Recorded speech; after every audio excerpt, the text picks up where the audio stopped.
Welcome to Watching Westworld, the officially unofficial podcast for Westworld on HBO. I'm Jim. I'm Aaron. And we just got done watching Season 2, Episode 5, titled Akane no Mai. I think that's how you say it. I'm no Japanese expert, I will say that. I don't know it as well as Lee or Maeve. I only have a middling command of the English language, so All right. yeah. Dakame is good because I think I heard that pronounced enough. I think you got that. Cool. What'd you think of this episode? I'm glad I always make you answer this first. Yeah, you son of a bitch. So I can throw you under the bus. I mean, there is a lot to like about this episode. Oh, he's gonna be Diplomatic. judicious with That's right. I'm having a civilized conversation here. Let's see if it doesn't end as us beheading ourselves. I don't know why, but I found this visually a lot more interesting and like expensive looking. Like going in and looking in Samurai World. I don't know if it's just like some kind of weird cultural chauvinism that like seeing all the cool Japanese temples and dwellings and the cool armor and the shogun armor and the swords is just intrinsically cooler, or I've been exposed to them less than like Western shit. But I find like comparing the average scenery in Samurai World or Shogun World to like Sweetwater, and I feel like Samurai World's kicking the shit out of it. I thought that there's a lot of big names. They had some really talented actors on that side of the park, and I enjoyed a lot. I enjoyed the like reveal that like this is just like a shadow it's not a shadow, like that Lee has plagiarized himself because he's so fucking lazy or overworked. Yeah, that's pretty good. And when they start playing, Paint It Black on the flute or whatever it is, the wind instruments, I was like, okay, I see what's happening here. Yeah, that's pretty cool. But then I liked how they like wove this like newfound mysticism that Maeve's got with her like inner voice with like this witch stuff, and I thought that was kind of and the juxtaposition of like Maeve as a mom and this Akame as a mom, I thought was really good. However, Dolores and Teddy continue to be boring sacks of shit. I slightly less boring at the end when Dolores is making this painful sacrifice that I don't understand, but it's kind of like I felt like that whole plot line was just clearing the throat the whole episode. And got to see some righteous shots of James Marsden's ass, but there's a lot of stuff that's really weirding me out. Like I get it that like Nolan and Joy have the complete freedom to make up their own rules in this universe. However, I find myself really struggling to buy that like the security force, well armed, 21st century security force. It's one thing to lose against Confederate soldiers with like Gatling guns and shit like that, but like how the fuck do you lose against bow and arrow and swords? Like what kind of inept shit are we talking about here? And two, the idea that you'd program a robot to where they can get into an error state where they can only respond to like command level imperatives in their quote unquote native tongue, like is Japanese the low level hardware of these robots? Like that you'd have to go out of your way, speaking as a software engineer, you have to go out of your way to engineer a system where that would happen just for the sake of the plot. So like some of that, it's starting to lose me with some, like, again, if this was just like magic, I wouldn't care, but they kind of, I think, have a responsibility to be a little bit more plausible. Like, whatever, a red marble's a brain, fine. But like guys with automatic weapons can't lose to dudes with swords. You wouldn't think so, even in the darkened woods. And a robot giving, like, if you give a robot a command, it can't like not understand you because it's Japanese. Well, I'm not sure that that's what was going on there. I've only seen it once, obviously. Sure. I think when Lee says something about, you spoke the wrong language, he's talking figuratively. He's not really, or he's okay. Then if or that's maybe true, not like as literally as you're thinking it is with like Japanese versus English. I think he's saying something about she doesn't have the capability to speak to these things, and then over the course of the episode she develops that. Okay. But I don't know. I've only seen it once. All right, I couldn't be sure. That's my long. But I just thought most of this was information that we already have. Okay. And just a long-winded way to say, hey, Maeve really loves her daughter.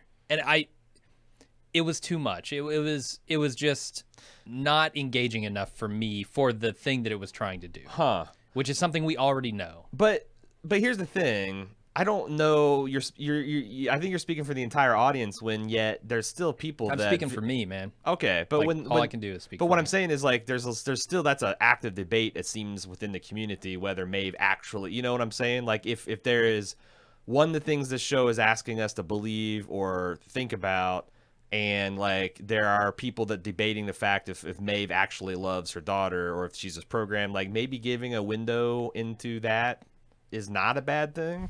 For me, the window in was when she decides not to get off not to leave the park, Right. to get off that train and go search for her daughter. Huh. That was all the window I needed to say, hey, she does love her daughter. Do you think that Akane and some of these people in Samurai World are going to be a larger part of the narrative? Because the other thing, I guess, I would defend that scene is though we also have to have some kind of introductory to this character.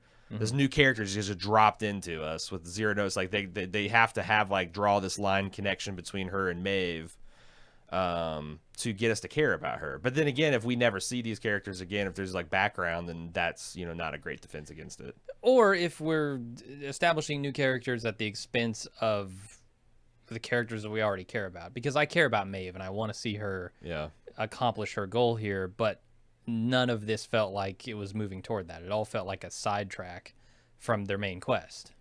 I want to talk about some stuff that is new information. Okay.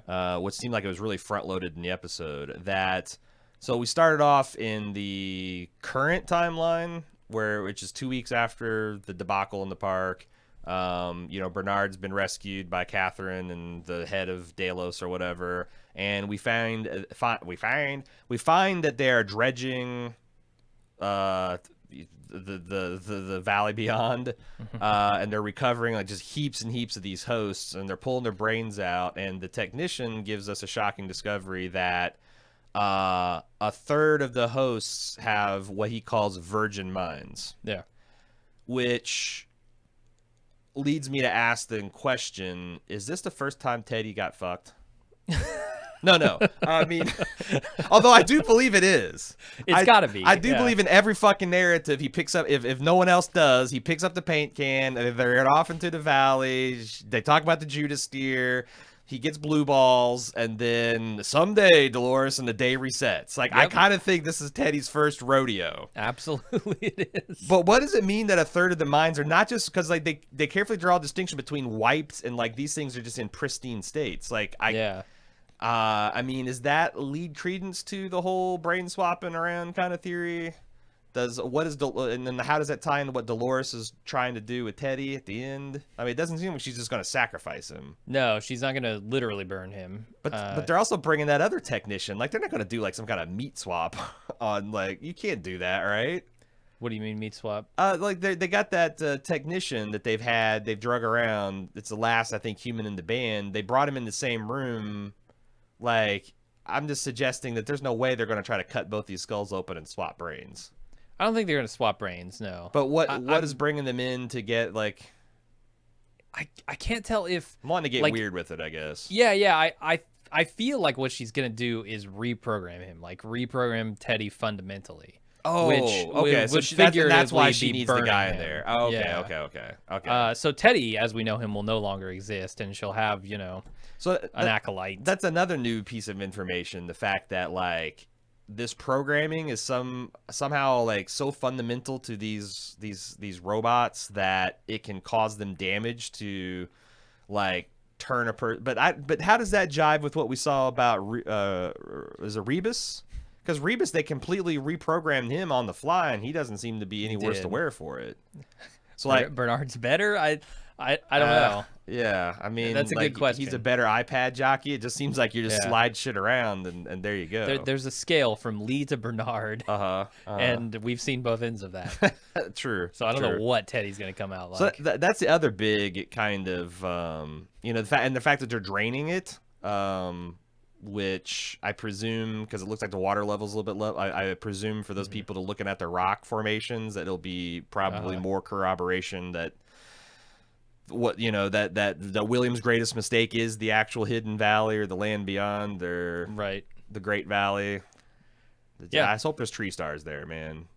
Littlefoot's gone a long way and lost his mom, and he needs a win. He needs a win, Jim.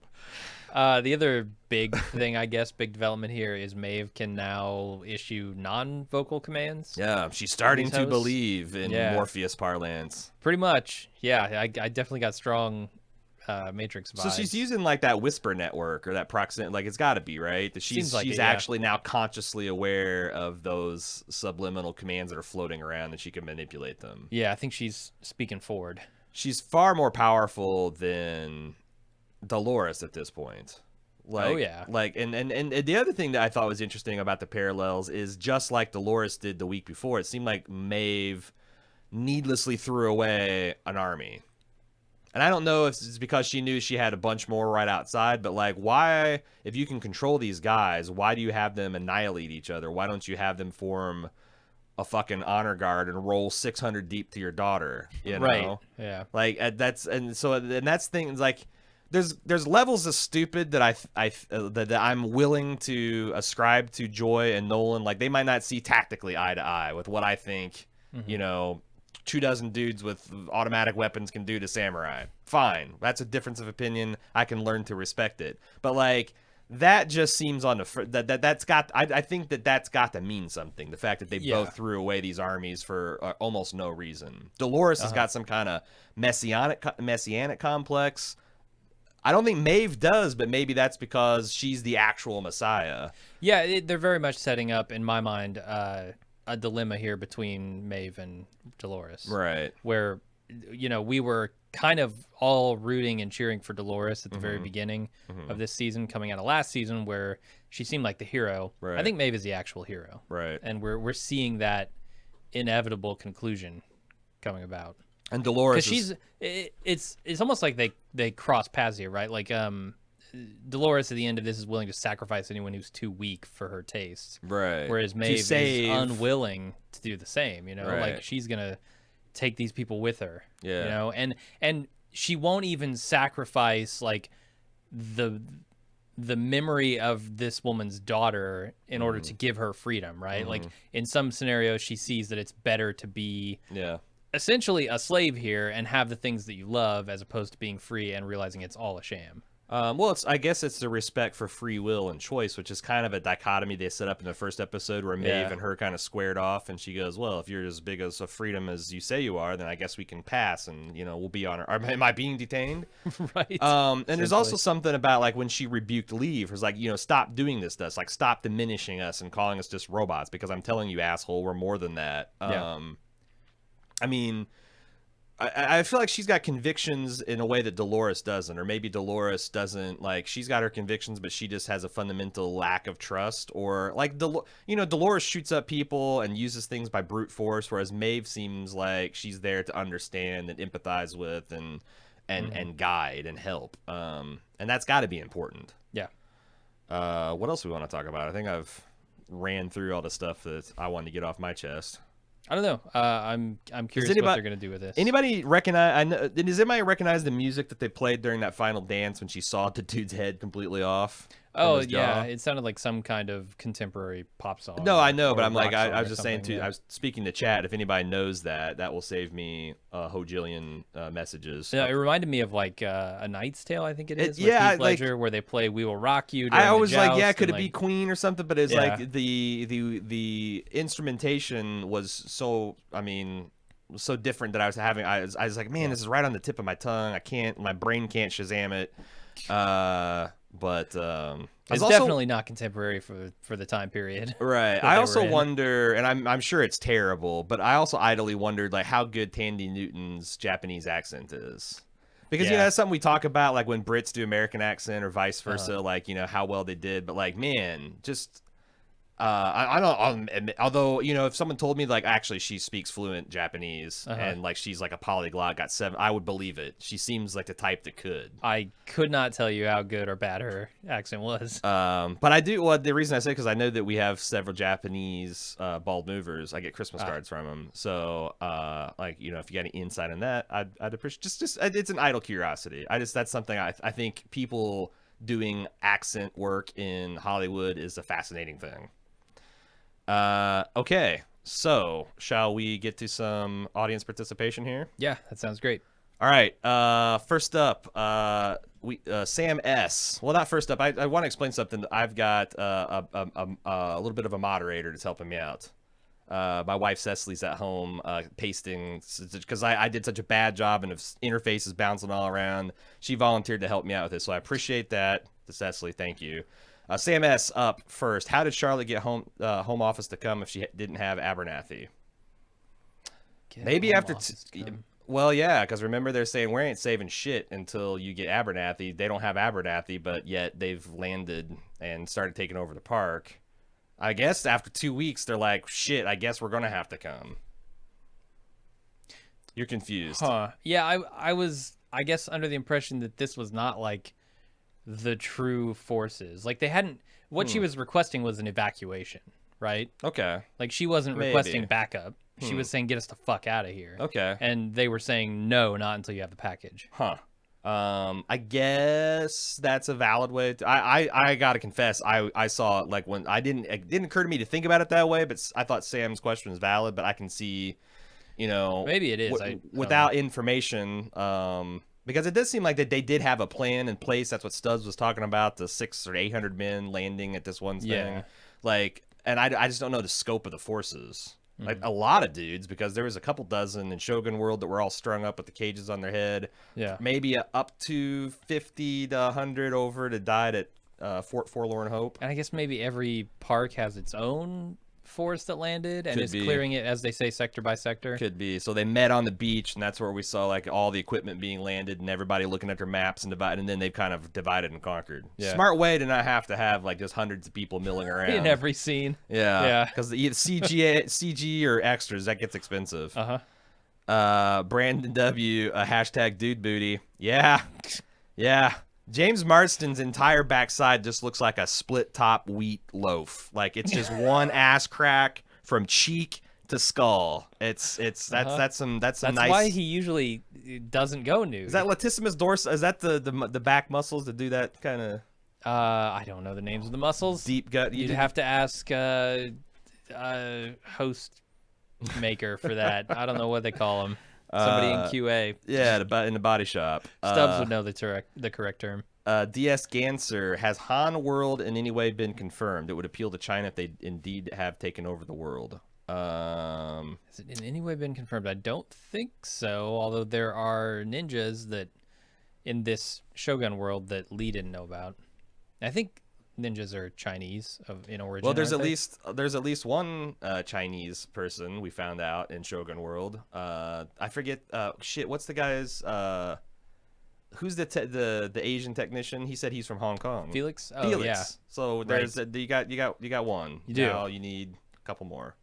There's apparently over a billion of them. That would be a good. I mean, because that would be smart. Because just like Hollywood is increasingly, casting their net overseas and making stuff appeal to those audiences, like why wouldn't Westworld? Especially since kind it's of right have all the there. major markets, right? Right. Of course, they're all tailored toward white folk, but what are you gonna do? True. Let's see. Brian L. Can dudes with automatic weapons lose to robots that can take tons of damage? That's the only way I can see it happening. I mean. But the thing is like this is the other thing that I'm having a hard time keeping track, like what robots are awake and what ones aren't. Because like the Shogun was not awake, he was just crazy, but like I was given to understand that a lot of the stuff was pretty much on loop, but maybe just a little bit more extreme, like and that was maybe explained by the Shogun losing his mind. We still had like the card guy dealing cards in an empty whorehouse like that. What the fuck loop is that guy on? I don't know. Like, I mean, it's a case of like a spectrum here. You know? So that's what I'm like, saying. Like, if these guys are off the, is every person in the? I guess that's what the Raj world taught us, that everybody is off the, or the Raj, and is everybody's off the chain. Yeah, and Lee in this episode says, you know, your voice commands didn't work, so obviously that same thing is happening here. Simone, how long will it take for Lee to figure out how the radio works, for fuck's sake? How long will it take Lee to figure out? Yeah. He should know how the radios work, right? I guess. I mean, they use radios to communicate across the Mesa facilities. Surely they do. But or maybe they have like Star Trek wall panels. And I was gonna say, like, these look like maybe there's like some specific I think he's just gonna know how it works. Yeah. Like, it's got a button. I saw it said call and send. Like, I could fucking work it, I'm pretty sure. Yeah. All you do is you press the send button, you talk, and you twiddle the knob until you get a frequency where somebody hears you. Yep. I've seen Contact. I know how this works. Let's see. Chris G. So are they having replacement versions of a host sacrifice and battle-tested ones still with Dolores? Huh. Are they having replacement versions of a host sacrifice and battle-tested ones still with Dolores? So, I mean, I guess to get to core of your question, how is Dolores separating the wheat from the chaff? By what standard? Yeah. It seems releasing people who she wants you to kill is one standard. Yeah. Because Teddy did not pass that test. Do you think these are like old school, like Wyatt, you know, OG hosts? Who? Like the people that are with, like, Dolores, that have the masks on and all that stuff. It seems like a lot of her army is made up of that. Oh, yeah, for sure. Wyatt definitely has, like, Wyatt troops. Kenny T, I don't like how the force powers happen. I would have preferred a look from the hosts Maeve controlled, reboot with them, reprogram. I would have preferred a look from the hosts Maeve controlled, reboot with them, reprogrammed. I'm not sure if he's complaining about, like, how the force powers were visualized or what, because I don't know, like, I think so. Just like looking. How do you how do you visualize how this whisper network works? Like, having it be like a literal whisper net. Is that what they called it? I feel like they did. They called it a mesh network. A mesh network. I don't know. Okay. WhisperNet, I think, is the Amazon. Yeah, Whisper Sync. Yeah, Whisper Sync. Yeah. Yeah, that's how they read their books of Japanese poetry. It's with Whisper Sync. She just whispered sync her code over to that guy. But, like, I don't know how you visualize a mesh net, like someone jacking into this mesh network, like, inside their own head. And it does seem like maybe like Maeve trying to access her, like, other language subroutines, like Lee kind of, you know, gave her the hint that let her start just kind of exploring other spaces. Like, what other hidden things can I do? Oh shit, what's this thing do? Like, which, you know, now it's like, where, you know, when will this stop? Because the way I understand that mesh network, it will eventually propagate to all hosts. So, like, Maeve could, maybe that's what Dolores is separating. Like, there's some hosts that are not not meshnet incapable, or they're like the classic, still old chassis models, and she knows that Maeve is like, but how would she? They're not fucking clairvoyant. Yeah. God damn it, they're just robots. And I don't think Dolores has any connection with them right now, right? Like, yeah. Dolores wouldn't know anything about, you know what I'm saying? mesh Like, network. if Maeve just put out, like, the word obey me, like, it eventually would get to all hosts on Westworld, it seems like, if I understand how that thing works. Certainly ones that get close enough to her, yeah. Maybe they're isolated in parks. Because I could see, like, why would you need something to propagate from Westworld over to Raj or something like that? Yeah, it almost felt like it was a code thing to me. Like, it wasn't about the language, it was more about the code, and that once she learned how to, like, interface with them in this very I don't know, mesh network way, then she was able to reprogram them to obey her. And, like, the hosts in different parks have slightly different programming, not slightly different language. Sean McKay, Dolores escaping on the train to infiltrate the mainland. Is this like what Ford seemingly intended Maeve to do at the end of last year? And now Maeve is wandering to Delos Park's awakening host. Is there a conscious role swap here? Interesting idea. I like the idea that she's souping up this train. Like, I'm getting Doc Brown vibes. She's going to go back to the past, to the future, and Jaws 17 is going to be the end result. I do have a lot of questions about this train stuff. Like, we saw last episode that the train tracks are being diverted from wherever the hell they went to west. Lawrence's hometown. Yeah, through El Menudo. Yeah, through Menudo's hometown. So is she gonna actually end up at the Mesa if she takes these tracks? That's is she gonna end up question. somewhere else? And who's diverting the tracks? Is Dolores herself diverting the tracks in order to get to to the Glory or wherever the hell they're going, or is it Ford? William opined it was Ford, but how the hell would he know? And if it is Ford, like, is Dolores still on his game? Right. Like, it's like maybe this is like his super secret backup plan in case Maeve loses her mind. I have so many questions about that. That is the central mystery. One of the central mysteries now. Like, what the fuck? Who tried to program Maeve's escape? Because that does seem like it was completely separate from Ford's grand narrative, but maybe it wasn't. Yeah.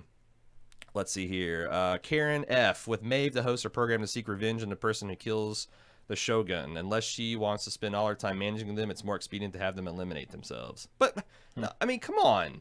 If you are rewriting their programming to not protect the Shogun and butcher each other, like, are you telling me it's just as easy to be like, follow me instead, or just treat me as the Shogun, or I killed your Shogun? Like, I mean, to me, that seems silly. Yeah. That it's easier to just have them kill themselves than to further reprogram them to follow her. But I don't know. I don't know how this programming works. I think the best answer is she doesn't want this army. She doesn't need this army. Cape G. Oh, I think this is a joke. I think this guy's fucking with me. Cape Gabe, the dancing song at the end of Seven Nation Army. I'm pretty sure it wasn't. No. But as you said, without the bass line, it would be hard to, I don't think there's any. Did the Japanese ever independently invent the bass? I don't know. They had some really bad sounding string instruments. Yeah. Yeah. It's the strings are just a little too loose. Yeah. You need to tighten those up. I don't know if you need to get some other kind of animal guts or what. Bang, bang, bang. That was the whole first 30 seconds. They're tuning it up during the song. Yeah, he was. Well, the other instruments are actually playing. Oh yeah, that song. Sounds good. Okay. I got the C note going. All right, guys, let's go. Yeah, they're just jamming out and tuning. It's like a demo tape. Cody OB going out on a limb here. Maeve's storyline is not any more interesting than Dolores, humans, Bernard, or get the fuck out. Oh, I mean. Here's a hot take. If you're right, and I don't agree with you, this is a little too Andy Greenwald for me, but like if Westworld cannot get the viewers intrigued with the plight of the hosts, they're kind of fucked. Because it seems like 75+% of the storylines are going to be revolving around these people. So like that's something that Andy has said a lot. Like I just like if it's I just can't care about these robots. Like there's not enough humans, and like I think we're supposed to understand that these robots are human, but if they completely lose it, I'm still invested in Maeve, and I think she's a counterpoint to Dolores, who's intentionally, narratively, stagey and fake. But man, I'll be like, this is one of those things where like you get to the 9th episode and it doesn't seem like there's a grand reveal or turn. Like there's going to be some ugly back looking at some of this Dolores plotline, I think. Yeah. Keith M verifies it was a bad accent. My wife is Japanese and she was lolling the entire time. So there you go. Tanny Newton, not a polyglot, or at least doesn't have command of the Japanese language like a native. Alex plays games. What Dolores is doing to Teddy is what he said he would do. Put them in a barn to protect the weak. Oh. I don't think so. No. Not judging by literally everything she says. I think Alex might actually be right, because that's the kind of thing that I think Nolan and Joy like to do. Like, have us, like, nakedly present us the one thing that seems very on the nose, and then a certain point of view, General Obi-Wan Kenobi us, and, like, because they, like, what we literally saw happen is Teddy being restrained inside a barn. And while she was talking smack about you're too weak and I need to burn you, yeah, and like and some of you can't survive. And the tech was saying, hey, this shit might kill him. Like, Yeah, I don't buy it. All right. I don't buy it. But good. I think that's a good idea, Alex. It just might not be, literally speaking, what we say true. The Burt Locker. Dolores has gone full lore, referring to Data's brother. Oh, yeah. Meanwhile, I think their brains are being wiped via some sort of worm virus. Interesting. I mean, really? but the brains aren't wiped. They're virginal. Mm-hmm. And I think there must be a way to tell that. Like, I do believe that, like, if you had, like, an SD stick, you could tell one that's been rewritten versus one that's been, completely new. Mm-hmm. I think. I don't know. I'm not a forensic systems analyst, but yeah, I wonder. I mean,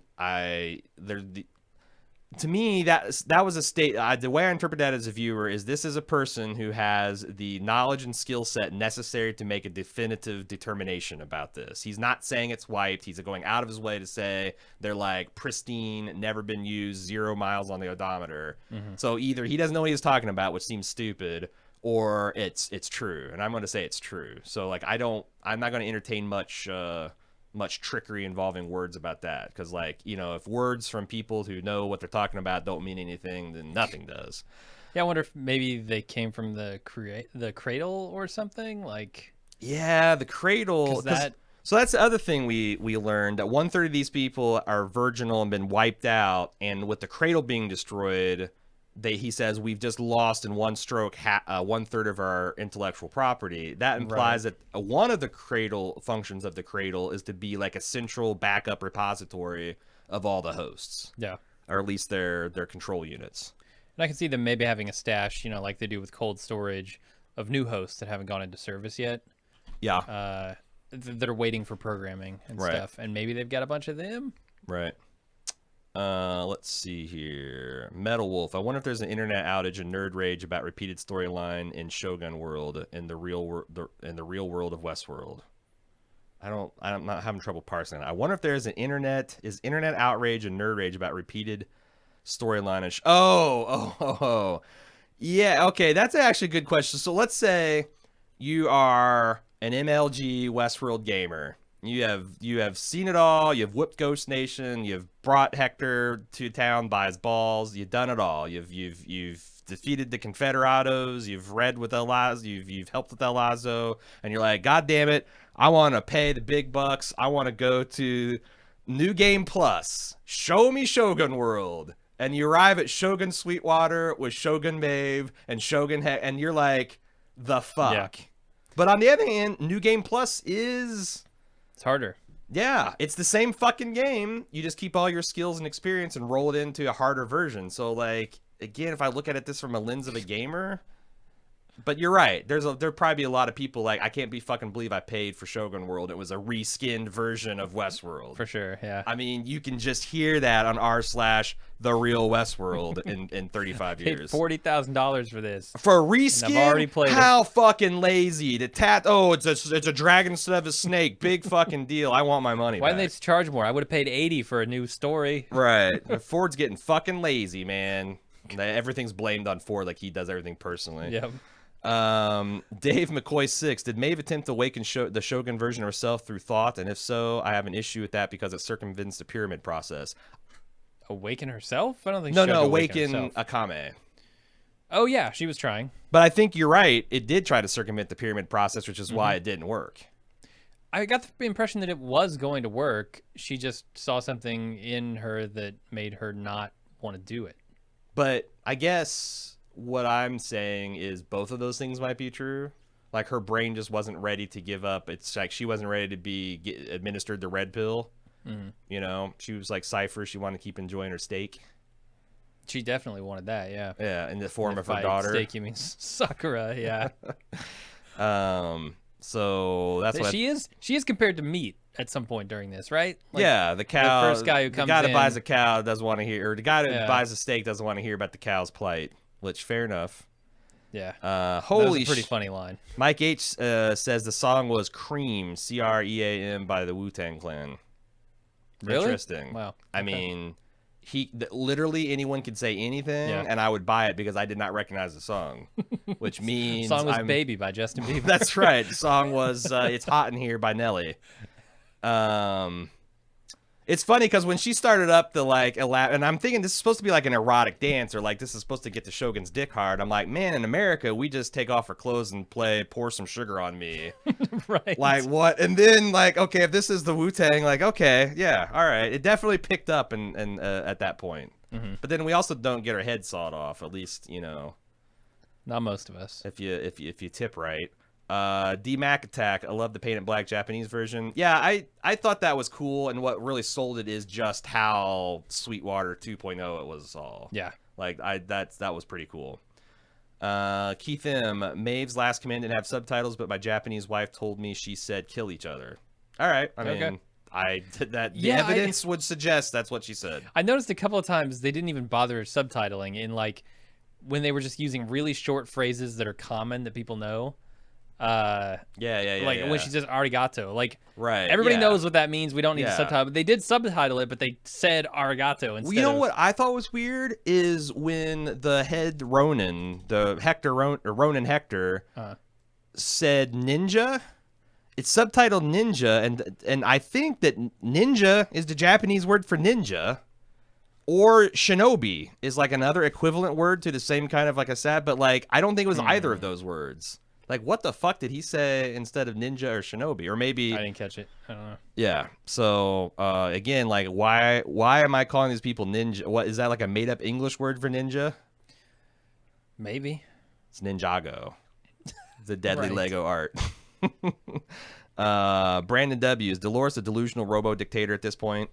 I mean, I don't know if she's delusional, but it does seem like she's a lot more, lot more carrot, or a lot more stick, a lot less carrot.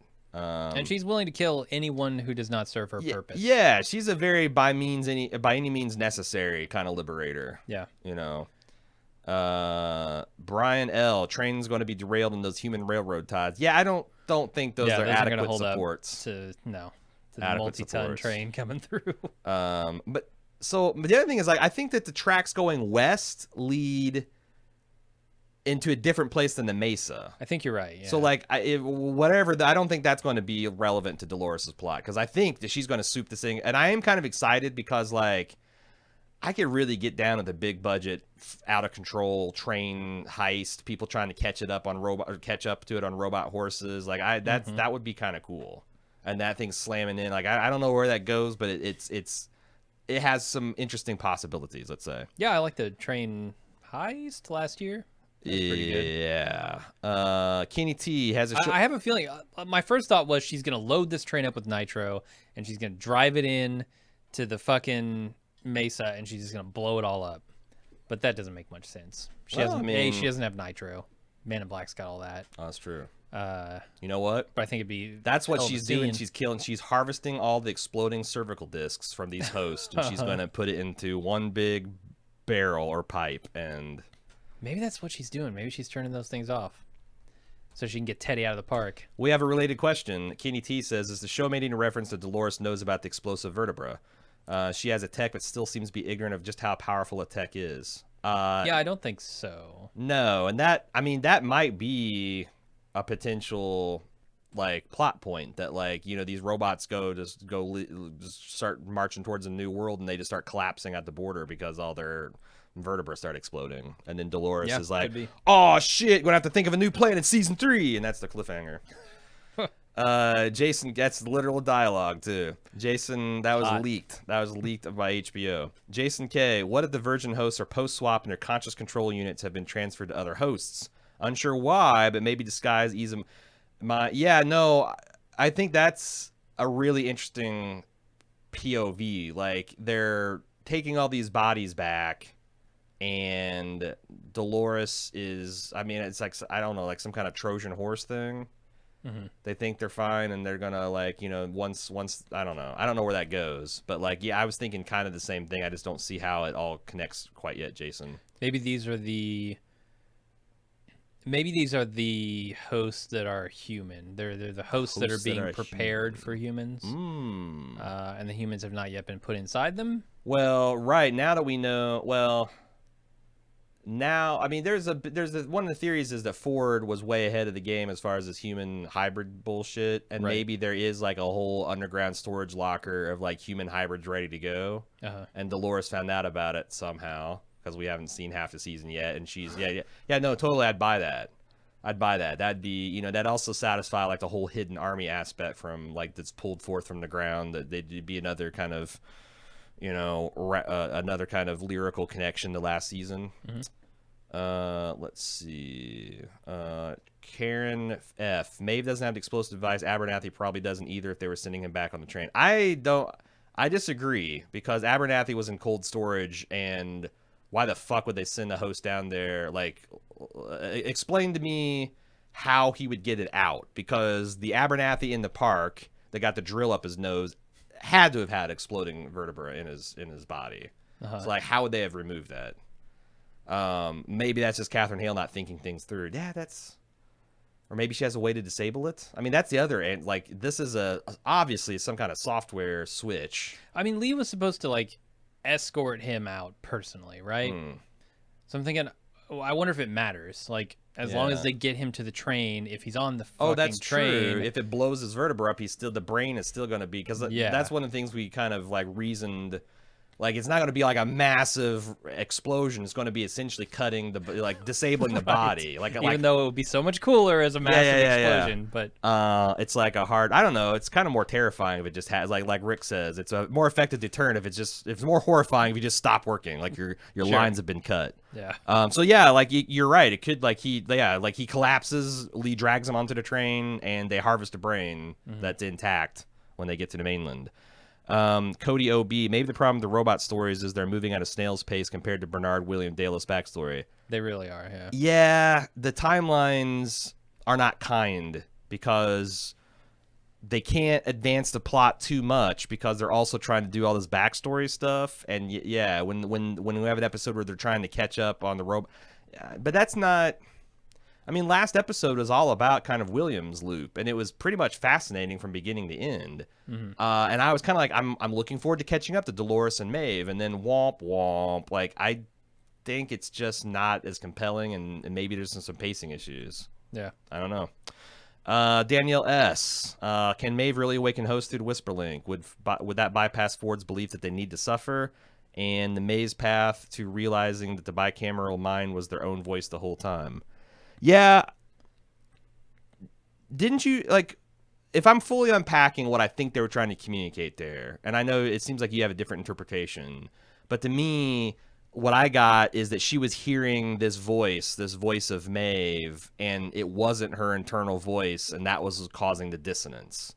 Like, Maeve might be tempted to try to shortcut that, but I don't.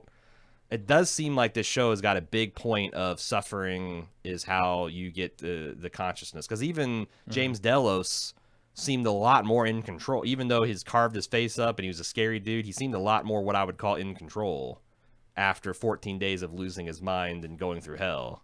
What I don't understand is, we know that Maeve could bring that host back to life if she wanted to. Sakura's not dead. Sakura got run through with a sword. So what? Right. Just bring her back. Like, I don't know if Maeve knows she can do that. Dolores certainly would. Felix would. Yeah. Plus, like, she's not dead. She's not incapacitated. Just bring her back. Yeah. That's kind of dumb. Yeah. Let's see. DMAC attack. What did the title of the episode mean? Akane. I don't know what Nomai means. But... I will let you know Tuesday. Yeah. Gunner M. Rather than a crude override of another host core, would it be cool to use a tablet to speed their perception of time, allowing a host to navigate the maze faster? Whoa. Can you even do that? Well, I mean, surely these things clock faster than a human brain. I wonder if that is something you could do. Like, I'm just going to unleash the full power of your processor. I suppose it depends on what role reality plays in their awakening. Yeah. Because, like, you can't speed up reality. It's like that line from, going back to Star Wars or Star Trek. Well, oh, man, I should have just left it Star Wars and really gotten some emails. But when Data is talking about being tempted by the Borg Queen, and he's like, and Picard's like, oh, how long were you torn? And he's like, 0.32 seconds, which is an eternity. Yeah, some of that shit. Why not? DS Ganster. Why doesn't Dolores change Teddy's aggression levels to make Teddy strong to her standards? Or did she do that or a reset? That is I don't know. what you call a cliffhanger, I think. But it does seem whatever she's doing to him is like, but I just don't get it, because how much more change can you get from Rebus? This is an amoral man who's collecting slaves to sell and considering raping them. And now he's like that's 180 degrees from where he was. Well, to me, it says they're doing something more fundamental than changing his morality and because like change his cornerstone. all we saw Bernard do is change a couple of sliders on his personality, right? Maybe that's a lot easier to handle than whatever Dolores is going to do. Maybe she's going to try and rewrite some of his fundamental code. We just don't know, but I will say that stuff like this is a little bit like it's an answer to a question that no one's thought to ask. Like, boy, you're really throwing down a big fucking rhetorical gauntlet. I hope you've got the back strong enough to lift it, because damn. Let's see. Danielle S. Can human personalities potentially only function correctly in the body of an awakened host? Would it be dark if the end game is to push conscious hosts aside in their own bodies? Oh. So that's essentially that's a straight up Black Mirror episode. Yeah. I mean, it's super dark. I don't think that can be the end state of the game, but like that's literally hell. That's the plot line of Legion season 1. That's the plot line of several different Black Mirror episodes. Ray Bradbury short stories. It's horrifying, but it's also not really fresh territory. That's true. They are kind of doing a little bit of that with Dolores and Wyatt. Yeah. Right. I mean, it seems like there's some synthesis coming about with those two, but I don't know where that ends. Any other points you want to make, or should we say goodnight to these fine folks? Yeah, I'm good. All right. Well, if you've got feedback, send it to westworld@baldmove.com. Of course, there's also the forums, .baldmove.com, where we got an episode there if you want to talk amongst yourselves. We'll be back Tuesday with the full Westworld podcast. Thank you for your support. Thanks for joining the club, or you wouldn't even be here. And thanks for all the great questions on Instant Talk. And we'll see you Tuesday. Until then, I'm Aaron. I'm Jim. Bye.